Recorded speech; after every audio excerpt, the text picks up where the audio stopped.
Ballistic missile का पथ क्या होता है?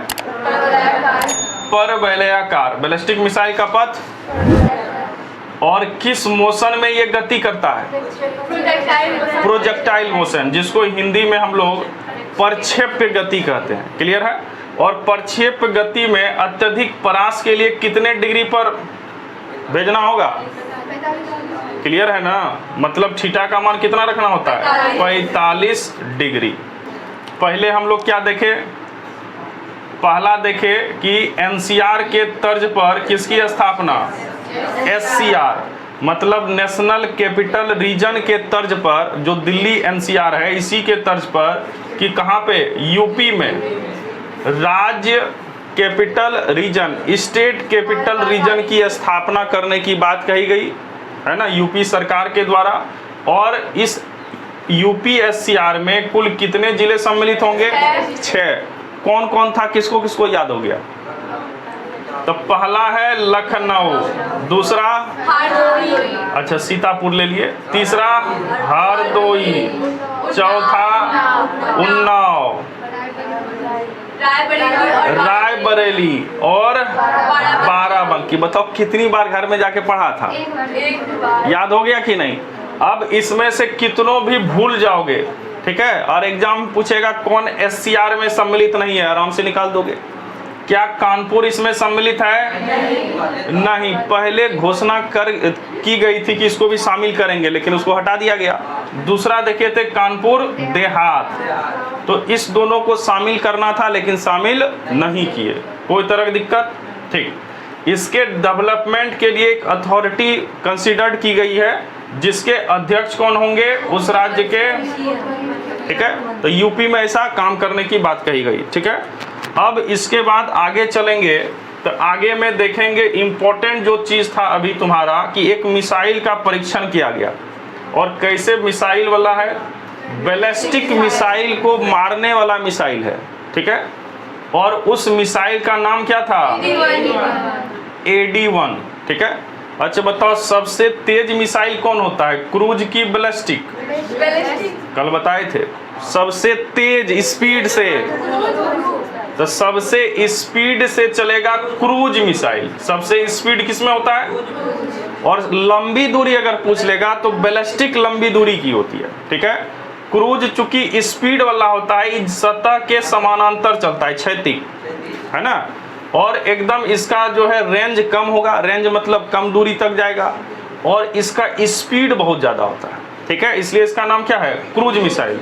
जैसे मैं बताए थे एक उदाहरण, ब्रह्मोस, है ना, सुपरसोनिक क्रूज मिसाइल जो है ब्रह्मोस। यही ना बताए थे, गलती से कहाँ चले गया था? पाकिस्तान में। इतना स्पीड है इसमें कि उसको पता भी नहीं चला, है ना। तो ये क्रूज मिसाइल याद रखना, कम दूरी का होगा लेकिन स्पीड बहुत ज्यादा होगा, ठीक है। और यही हम लोग किसको बेच रहे हैं? फिलिस्तीन को। किसको बेचे हैं? ठीक है। इसके साथ ही और भी सारे देश को बेचा जा रहा है। तो याद रखिएगा, ब्रह्मोस एक क्रूज मिसाइल है। दूसरा बताए थे बैलिस्टिक मिसाइल। और बैलिस्टिक मिसाइल क्या होता है? उसका पथ इस सीधा नहीं होगा, इस प्रकार से होगा, पैराबोलिक, है ना। और ये लंबी दूरी की मिसाइल होती है। कौन सी? Ballistic missile. तो इसी बैलिस्टिक मिसाइल को, दुश्मन देश के बैलिस्टिक मिसाइल को मारने के लिए हम लोगों ने एक रक्षा प्रणाली विकसित किया, जिसका नाम क्या है? AD-1। ये एग्जाम में कंफर्म आएगा, देख लेना, है ना। काहे कि तुम्हारे कल दिखाए थे ना सिलेबस, उसमें था ना साइंस एंड टेक्नोलॉजी। तो इस साइंस से जो भी परीक्षण होगा क्वेश्चन बनेगा, ठीक है। तो बैलिस्टिक मिसाइल को मारने के लिए कौन सा मिसाइल? AD-1। और इस AD-1 का परीक्षण कहाँ हुआ था? तो उड़ीसा के चांदीपुर। देखो दो जगह है, एक बताए थे तुमको संस्था है इसरो, एक है DRDO, है ना। इसरो उपग्रह लॉन्च करता है, सैटेलाइट, ये अपना मिसाइल लॉन्च करता है ना। तो दोनों का अलग अलग अपना टेस्टिंग रेंज है ना। और दोनों अलग अलग जगह से अपना मिसाइल और सैटेलाइट लॉन्च करता है। इसरो जो लॉन्च करेगा, ये इसका होता है आंध्र प्रदेश में श्रीहरिकोटा, नाम सुना है ना। तो वहां से आंध्र प्रदेश से इसका लॉन्च होगा। और डीआरडीओ का जो फेमस जगह है वो कौन सा है? उड़ीसा का चांदीपुर। और तुमको बताए थे कि जब AD1 का परीक्षण हो रहा था कितने गांव को खाली करवाया? 10 गांव खाली करवाया गया। और ये परीक्षण सफल हुआ कि सफल हुआ? ठीक है, तो ये पहली बार में सफलता मिलना ये एक गर्व की बात है। अब जल्दी से बता दो, इसरो की स्थापना 15 अगस्त 1969। इसरो का हेडक्वार्टर बेंगलुरु कर्नाटक। इसरो के वर्तमान हेड कौन है? एस सोमनाथ। डीआरडीओ की स्थापना 1958। डीआरडीओ का हेडक्वार्टर नई दिल्ली। और डीआरडीओ के वर्तमान चीफ कौन है?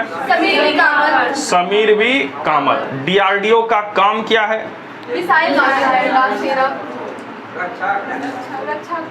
हाँ, रक्षा के क्षेत्र में जो है सभी उपकरण का निर्माण करना। ठीक है, चलो कल आई थी ना। इसरो का काम क्या है? हाँ, सैटेलाइट उपग्रह, मतलब अंतरिक्ष के क्षेत्र में क्या क्या परिवर्तन हो रहा है उसका अध्ययन करना और जो है सैटेलाइट उपग्रह सब लॉन्च करना। ये इसरो और डीआरडीओ का काम रक्षा से संबंधित। कोई तरह की दिक्कत? आगे बढ़े। राष्ट्रपति भवन। राष्ट्रपति भवन सब नाम जानता है ना राष्ट्रपति भवन का? कहाँ है राष्ट्रपति भवन? दिल्ली में राष्ट्रपति भवन है। कौन कौन गया है देखने? अच्छा, कोई नहीं गए, कोई दिक्कत नहीं, मोबाइल पे भी देख सकते हो। हाँ ठीक, तो ऐसा मत कहना कि देखबे नहीं किए हैं, कई बार तो हम ही दिखा दिए हैं। ठीक है, अब राष्ट्रपति भवन है कहाँ? दिल्ली में। कौन से पर्वत पर स्थित है? हाँ, तो ये मत कहना हिमालय पे है। कहाँ पे है? रायसीना। और रायसीना पर्वत किसका भाग है? अरावली पर्वत श्रेणी। अरावली पर्वत श्रेणी भारत की या विश्व की सबसे क्या है? पुरानी अवशिष्ट है, घर्षित है, खत्म होने के कगार पे। ठीक है, अब दूसरा इंपॉर्टेंट चीज है कि जो राष्ट्रपति भवन है वहां पे कुछ कुछ उद्यान एक बताए थे कि एक उद्यान है मुगल गार्डन था जिसको अमृत उद्यान कर दिया गया। तो मोदी जी क्या कर रहे हैं, चूंकि हम लोग आज़ादी का कम्मा वर्षगांठ मना रहे हैं, 75वां है ना, तो मोदी जी कहे कि जितना भी अंग्रेजों का नाम है भारत में कहीं भी उस सब को क्या करेंगे? चेंज कर देंगे। और इसी सिलसिले में देख रहे हैं कि राष्ट्रपति भवन में एक हॉल था जिसका नाम है दरबार हॉल। यहाँ पे आमतौर पर तुमको बताए थे कि जब कोई IAS IPS का ट्रेनिंग लेता है तो वहाँ जाता है, भोज होता है ना, समारोह होता है, बैठकर एकदम जो है बातचीत होगा, भाषण उषण होगा, तो वही हॉल सब में होता है। कभी देखा होगा कि किसी को पद्म विभूषण पद्म भूषण पुरस्कार दिया जाता है, उसके लिए भी बैठने का तो जगह होगा ना, हॉल। तो सब के लिए अलग अलग हॉल बना हुआ है और सब हॉल का अलग अलग नाम है। तो राष्ट्रपति भवन में एक हॉल है, नाम क्या है इसका? दरबार हॉल। और एक हॉल है अशोक हॉल। इसी अशोक हॉल में सभी प्रकार के पदक प्रदान किए जाते हैं। अब इन दोनों हॉल का नाम बदल कर क्या कर दिया, तो दरबार हॉल का नाम बदल कर दिए गणतंत्र मंडपम या मंडप। ध्यान देना, ही क्वेश्चन आएगा जरूर। किसका नाम चेंज हुआ? दरबार हॉल। और नाम क्या हो गया? गणतंत्र मंडप। और अशोक हॉल का नाम चेंज होकर हो गया अशोक मंडप। लिखा दें, नीचे डैश देखिए, एक लाइन और लिख लीजिएगा।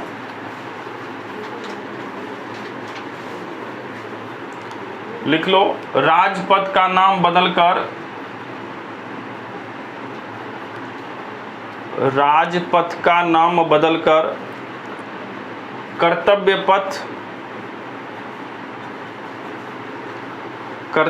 पथ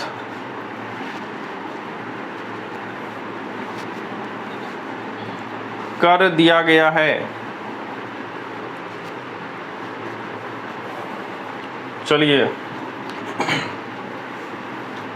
हो गया। तो दो चीज देखे, गणतंत्र मंडप और दूसरा अशोक मंडप। गणतंत्र मंडप किसका नाम बदले? दरबार हॉल। और अशोक हॉल का नाम बदलकर अशोक मंडपम हो गया। अब अगला जो इम्पोर्टेंट है, ये भी अच्छा एक क्वेश्चन बनेगा, ठीक है। और ये तुमको बहुत पहले जिस समय घोषणा हुई थी उसी समय बताए थे कि असम में एक जगह है चराई देव। नाम क्या है? चराई देव। और चराई देव में एक बहुत पुराना लगभग 700 वर्ष का जो वहाँ पहले असम में राजा रहते थे, है ना, ये चीन, चूंकि ये जो असम सब क्षेत्र देखते हो इस पर कब्जा कहता है कौन कि मेरा है, ये कौन कहता है? ये चीन कहता है कि मेरा ही प्रांत है, ये पूर्वोत्तर वाला सब मेरा है ना। और बहुत पुराने समय में यहीं से कुछ यहाँ पर जो है राजा लोग आए थे रहने के लिए, ठीक है। तो इस 700 वर्ष पुराने ये जो यहाँ पर एक राजवंश था उसका नाम है अहोम राजवंश। नाम क्या है? अहोम, ठीक है। और इस राजवंश के जो भी राजा होते थे जो मर जाते थे उसको एक जगह दफनाया जाता था। जैसे पढ़ा होगा मिस्र का गीजा का पिरामिड, पढ़े हैं ना? उस पिरामिड में क्या है? तो मिस्र के जितने भी राजा हैं, अच्छा मिस्र के राजा को क्या कहते थे? मिस्र के राजा को किस नाम से जानते थे लोग? कहानी क्लियर है तुम लोग का? अरे इसको फराओ कहते थे। क्या कहते थे? फराओ। ये सब एकदम ध्यान रखना। मिस्र के राजा को क्या कहते थे? फराओ। तो मिस्र के राजा को एक जगह दफना कर रखा जाता था। कारण? तो यहाँ पे ऐसी मान्यता थी कि आने वाले समय में ऐसा कोई टेक्नोलॉजी विकसित होगा तो जो मर गया उसको जिंदा कर सकते हैं, है ना। जो मर गया उसको क्या करेंगे? जिंदा। तो जितने भी फराओ मिस्र में मरे सबको बढ़िया से लेप लगा दिया गया ताकि डिकम्पोज ना हो। काहे कि अगर बॉडी मर गया है, कोई व्यक्ति मर गया, ठीक है, उसको ऐसे छोड़ दोगे तो 24 घंटा में कहानी क्लियर होने लगता है, डिकम्पोज, सड़ने लगेगा। तो सड़ने से बचाने के लिए ये लोग एक खास किस्म का लेप बनाते थे और लेप शरीर पर लगा दिए, इससे जैसा बॉडी है वैसने रहेगा। कारण? इसको ऐसा लगता था कि आने वाले समय में टेक्नोलॉजी विकसित होगा और जो लोग मरे हैं उसको क्या कर देंगे? जिंदा। इसलिए इस पिरामिड में रखा जाता था मिस्र में। तो ऐसी ही एक प्रथा यहाँ मिली, कहाँ पे? असम में। और असम में जिला कौन सा है? चराई देव। और किस राजवंश का टीला था? अहोम राजवंश। जितना भी राजा मरा यही जो टीला नुमा देख रहे हो संरचना है ना, इधर एक गेट है दिख रहा होगा, इसी में सबको रखा जाता था, ठीक है। और ये एक विचित्र टाइप का, जैसे मिस्र वाला है एक अजूबा है, उसी प्रकार से ये भी अजूबा है। तो जो यूनेस्को है, यूनेस्को का यही काम है कि विश्व में जहाँ जहाँ भी अच्छा धरोहर है उसको संरक्षित किया जाए। तो यूनेस्को कहे कि ये हमारा अब साइट हो जाएगा, यूनेस्को का विश्व विरासत सूची में ये शामिल हो गया। इससे पहले ये जो अहोम राजवंश का ये जो टीला था, इससे पहले कुल भारत के 42 ऐसे साइट थे जो विश्व विरासत सूची में शामिल हैं। कितने साइट? 42 जगह, ठीक है। और ये भी जब ऐड हो जाएगा तो बताओ विश्व विरासत सूची में कितने लिस्ट हो गए? तो भारत के कितने स्थान को विश्व विरासत सूची में लिस्टेड किया गया? तो टोटल अभी हो गए 43। किसको ऐड किया 43वां? तो असम का है चराई देव जिला में अहोम राजवंश का जो टीला था और इसका नाम दिया गया मैदाम या मोइदम। मैदाम या मोइदम। तो याद रखिएगा मैदाम या मोइदम ये कहाँ स्थित है? असम में। किस राजवंश का टीला है? अहोम राजवंश, ठीक है। और किस जिला में है? तो असम का चराई देव जिला में स्थित है। बताओ कोई भारी था? कम्मा इसको विश्व विरासत सूची 43वां। इसके पहले देखे 42वां और कुछ भी था। और याद होगा तुमको एक 40वां साइट था धौलावीरा। और धौलावीरा जिस समय इसको ऐड किया गया था, ये हड़प्पा सभ्यता का एकमात्र इकलौता स्थल है जो विश्व विरासत सूची में शामिल है। और धौलावीरा का बताए थे एक व्यवस्था जिसके कारण इसको सम्मिलित किया गया। कौन सी थी व्यवस्था? धौलावीरा को विश्व विरासत सूची में क्यों शामिल किया गया? खाली नेम प्लेट। हड़प्पा सभ्यता का उन्नत शहर है ना, यहाँ पे प्ले ग्राउंड मिला है ना, हर एक वहाँ पे एक नेम प्लेट मिला है कि कौन सा क्षेत्र किधर है ना, साइन बोर्ड जिसको कहते हैं। इसके साथ ही धौलावीरा देखे थे कि यहाँ पानी की किस प्रकार से पीने के पानी की व्यवस्था है ना। तो ये जल प्रबंधन ये सब देखकर धौलावीरा को किस में शामिल किया गया? और धौलावीरा किस नदी के किनारे स्थित थी? लूनी। कहे थे लूनी अगर गायब हो जाए तो हाँ मनसर और मनहर। क्लियर है ना। तो 40वां स्थल कौन सा था? धौलावीरा। 43वां स्थल कौन सा हुआ? असम का मोइदम या मैदाम। ये किस जिले में स्थित? कोई तरह की दिक्कत? क्या भारी लगा? किस राजवंश का है? अहोम राजवंश। ठीक है। आए थे, लिखाए भी थे उस समय कि 35 स्थल जो है इसको सांस्कृतिक स्थल में डिवाइड किया गया और इसमें 7 को प्राकृतिक और 35 7 कितना हुआ? 42 और एक बताए थे मिश्रित, है ना। इसमें 3 लिस्ट है। अब मिश्रित में नाम भी लिखाए थे, जल्दी बता दो कोई। विश्व विरासत सूची में मिश्रित स्थल में किस स्थान को नोट किया गया है? सिक्किम का कंचनजंगा। वाह बहुत अच्छा। सिक्किम का कंचनजंगा। कोई तरह की दिक्कत? ठीक है। तो याद रखिएगा 35 कौन सा स्थल है? सांस्कृतिक। 7 क्या है? प्राकृतिक नेचुरल, है ना। और एक है मिश्रित। मिश्रित मतलब जिसमें सांस्कृतिक और प्राकृतिक दोनों प्रकार का मिश्रण होगा उसको मिश्रित विरासत कहेंगे। और इसकी संख्या 1 है। भारत में कुल कितने हो गए? 43। 43वां कौन सा? असम का मोइदाम। असम का मोइदाम। अभी जितना एग्जाम होगा जब तक 44वां नहीं आएगा ये क्वेश्चन एकदम पूछेगा ही पूछेगा। और जब पूछ लेगा तो हम दिखा भी देंगे, देखो पूछा ही है ना। कारण जब 40वां ऐड हुआ था तो चाहे बीपीएससी हो या कोई भी एग्जाम हो पूछ ही दिया था। ठीक है, इसलिए इसको ध्यान रखिएगा। जल्दी से नीचे एक लाइन लिख लीजिए।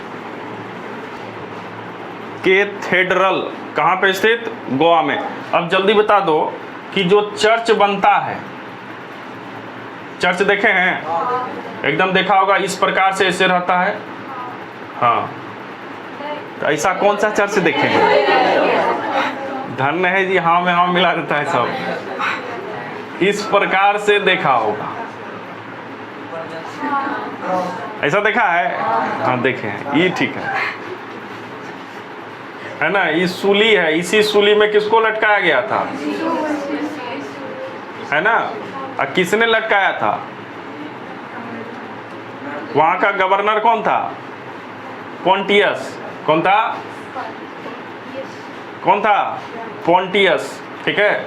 अब यहां ध्यान दो, तो ये जो शैली देख रहे हो कि इसमें इस प्रकार से जो सजाया गया है, इस शैली को किस नाम से जानते हैं? जैसे मंदिर निर्माण की कला देखे थे ना, क्या क्या नाम था? नागर, बेसर और द्रविड़। तो वैसे ही ये जो बना हुआ है गिरजाघर, है ना, चर्च, ये किस शैली में बनता है? गॉथिक शैली। Very good.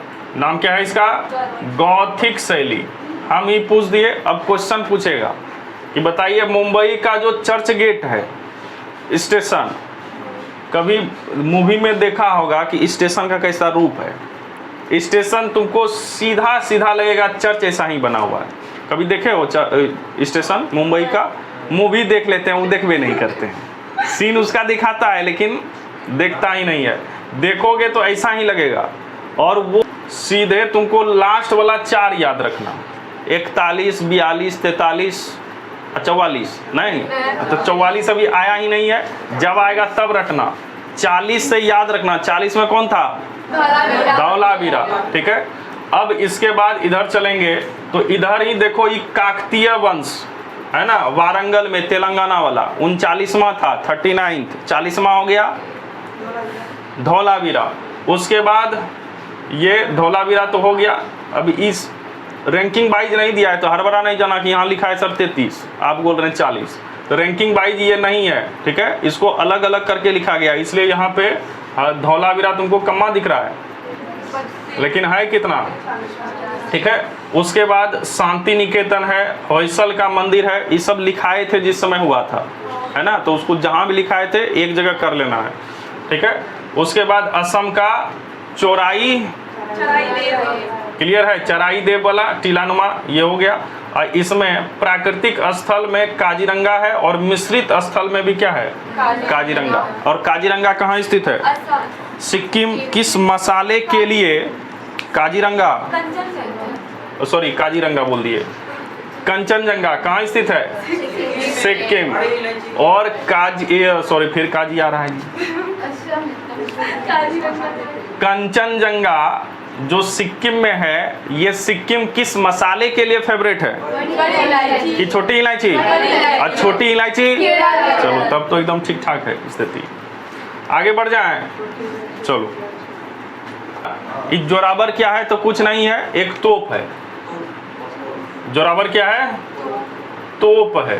तोप देखा है जिससे गोला निकलता है ना?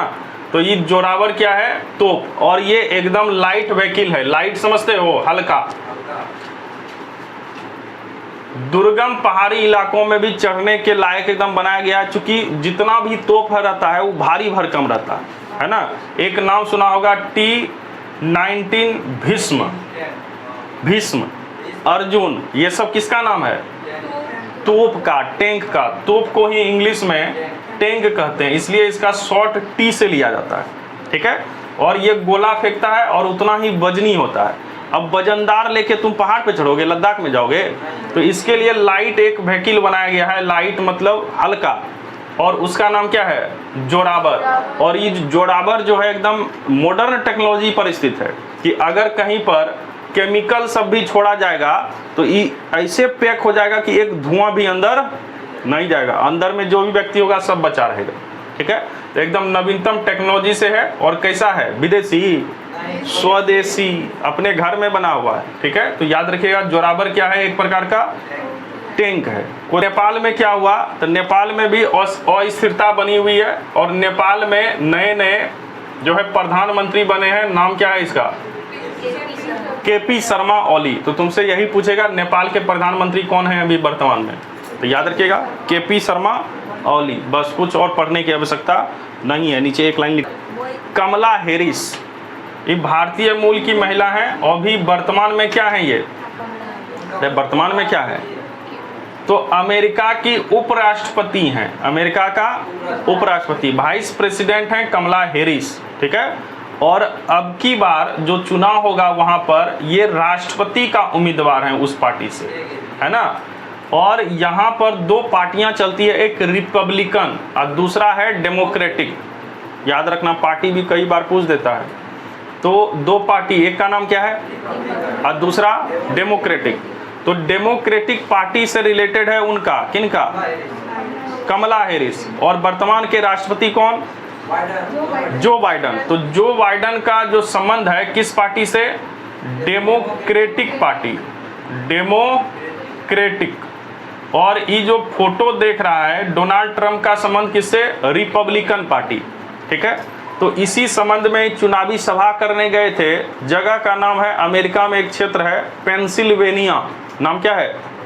पेंसिल्वेनिया। अब वहीं पर इनके ऊपर क्या हुआ? जानलेवा हमला हुआ।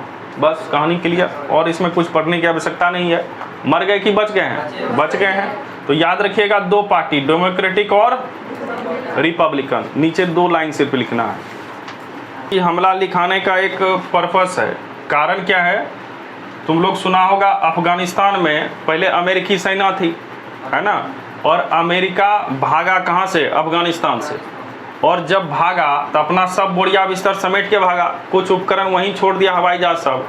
और भागने के क्रम में जो लास्ट फौजी था जो जहाज पे बैठा, उसका फोटो दिया था न्यूज़पेपर में कि देखिए लास्ट फौजी जो है हवाई जहाज में चल रहा है। कहाँ से जा रहा है ये लोग? अफगानिस्तान से भाग रहा है। और उसका नाम भी दिया था। और तुम्हारा एग्जामिनर फिर लपक लिया कि जो अफगानिस्तान से लास्ट फौजी निकला उसका नाम क्या था। एक करंट अफेयर का क्वेश्चन पूछा गया है ना? तो ये पूछ सकता है कि इस पर हमला कहाँ हुआ, तो इसलिए लिखा दिए कहाँ हुआ? पेंसिल्वेनिया, ठीक है? चलिए, पेंसिल्वेनिया कहाँ स्थित? अमेरिका में स्थित। आगे बढ़ते हैं। पति थे, उनकी हत्या हुई थी, है ना? अब हत्या हुआ कि उसका हेलीकॉप्टर स्वतः क्रैश हुआ, इस पर भी विवाद है। जिस समय हुआ था उस समय बताए थे कि ईरान के राष्ट्रपति हेलीकॉप्टर से जा रहे थे, अब बीच में ही हेलीकॉप्टर गिर गया, क्रैश कर गया। उसी में ईरान के राष्ट्रपति की क्या हो गई? मौत। और उनके बाद अभी जो नए बने हैं ईरान के राष्ट्रपति, उसका नाम है पेजेस्कियन। नाम क्या है? पेजेस्कियन। तो तुमको ये नया जो बना है ये पूछा जाएगा। नाम इसका पूरा है मसूद पेजेस्कियन कहाँ के राष्ट्रपति? ईरान के राष्ट्रपति बने हैं। ठीक है, प्रधानमंत्री मोदी का कुछ बात कर लेते हैं, उसके बाद चल देंगे। देखो, मोदी जी अभी हाल में विदेश की यात्रा करने गए थे। 2 देश की यात्रा किए, एक है रूस और दूसरा है ऑस्ट्रिया। रूस और ऑस्ट्रिया, ये दोनों देश की यात्रा किए। रूस की राजधानी क्या है? और ऑस्ट्रिया की राजधानी वियना। ठीक है, तो दोनों जगह की यात्रा करेंगे। और रूस के राष्ट्रपति कौन है? Vladimir Putin. नाम क्या है इसका? Vladimir Putin. कहाँ के राष्ट्रपति? रूस। और रूस का जो राष्ट्रपति भवन है, जहाँ पे राष्ट्रपति रहते हैं, उसका नाम है क्रेमलिन। नाम क्या है? जैसे कुछ सहयोग वार्ता हुई कि कैसे कैसे आगे चलना है। अभी युद्ध चल रहा है किसके किसके साथ? रूस और यूक्रेन। यूक्रेन के राष्ट्रपति कौन? यूक्रेन के जेलेंस्की, व्लादिमीर जेलेंस्की। पुतिन नहीं, व्लादिमीर जेलेंस्की। इसका नाम क्या है? Vladimir Putin. यहाँ पुतिन और जेलेंस्की। ठीक है, तो याद रखिएगा दोनों। तो ये मिलने गए थे और मिलने के दौरान इनको एक जो है रूस का सर्वोच्च सम्मान प्रदान किया गया, एपोस्टल। नाम क्या है इसका? Order of Saint Andrew the Apostle. Direct question ये लिख के दे देगा। Order of Saint Andrew the Apostle पुरस्कार या सम्मान किसको प्रदान किया गया? तो नरेंद्र मोदी। देख रहा है, घोषणा हुआ था 2019 में ही, लेकिन इसके पहले गए ही नहीं थे रूस, है ना। और जब गए तो इनको ये प्रदान कर दिया गया। देखो, ये रूस का 300 साल पुराना इस सम्मान का ऐसा प्रक्रिया चलता है। कितना पुराना सम्मान है? 300 साल। तो इतना प्राचीन सम्मान मिला है, और वो भी पहले भारतीय हैं। कौन? नरेंद्र मोदी। बहुत सारे सम्मान इनको मिल गया है। तो जल्दी से नीचे एक लाइन लिख दीजिएगा।